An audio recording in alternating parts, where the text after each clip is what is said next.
শুভ দুপুর বন্ধুরা, আজকে দেখো নতুন রেসিপি করতে চলেছি। ডিমের ভাপা। ডিম সেদ্ধ বসিয়ে দিয়েছি। আমি এখানে একটু বাদাম ভেজে নিলাম, তারপর একটু সাদা তিল ভেজে নিচ্ছি।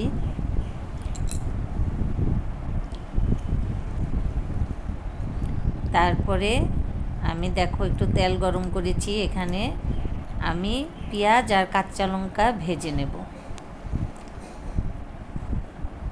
হালকা করে ভেজে নেব।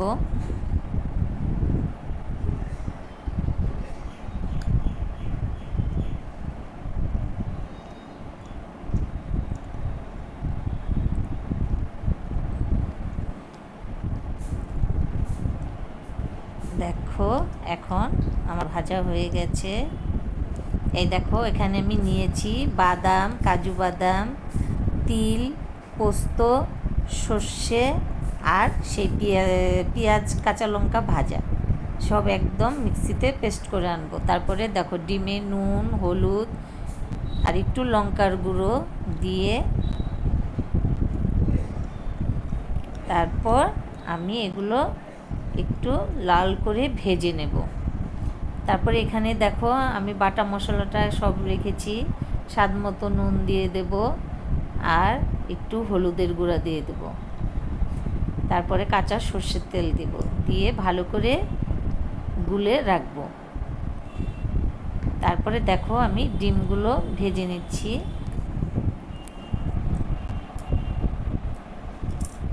ডিমগুলো লাল করে ভেজে নেব।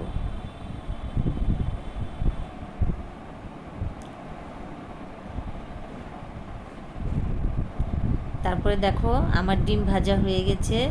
আমি একে একে সব এই বাটা মশলা দিয়ে দেব। আবারও কয়েকটা ডিম ভেজে নেব।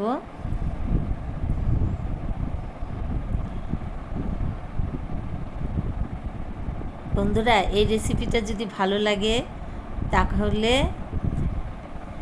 লাইক, শেয়ার, কমেন্ট এবং সাবস্ক্রাইব করে দিও। দেখো আমার হয়ে গেছে। সেই ভাজার তেলটাও এখানে দিয়ে দিলাম।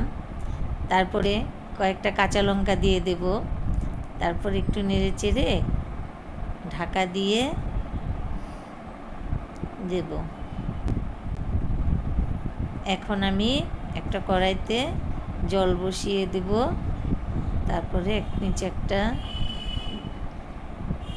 দিয়ে তারপরে বসিয়ে দেবো। দেখো 10 মিনিট ফুটিয়ে নেব। এই দেখো আমার হয়ে গেছে ডিমের ভাপা।